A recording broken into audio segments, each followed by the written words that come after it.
Welcome সবাইকে আমাদের নতুন একটি ভিডিওতে। এই দেখো আমরা সবাই রেডি হয়ে নিয়েছি। তো এটি ছিল দিদিভাই আর জিজুর অ্যানিভার্সারি স্পেশাল ব্লগ।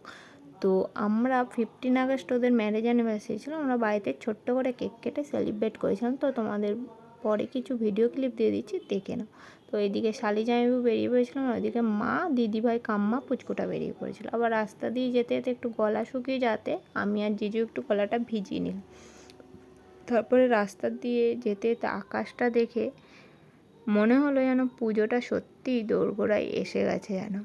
তো এইদিকে আমরা যাচ্ছিলাম। আর বলো তো, এই রাস্তাটা কেউ কি চিনতে পারছো? জানলে অবশ্যই কমেন্ট করে জানিও।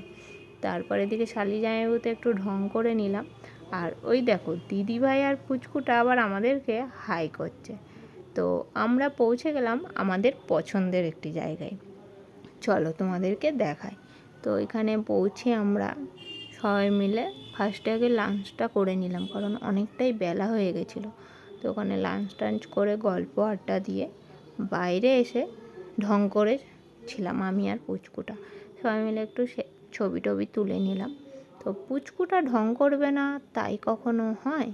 ও তো একটা পাকা বুড়ি, যেখানে যাই সবার মন জয় করে নেয়। তো ওখান থেকে বেরিয়ে পড়লাম সবাই মিলে। এদিকে রাস্তা দিয়ে যেতে যেতে দিদিভাই ফোন করে বললো একটু পান নিয়ে আসিস। তো তা জিজু আর আমি একটু পান নিয়ে চলে এলাম। আর দেখা হচ্ছে নতুন কোনো ভিডিওতে। চলো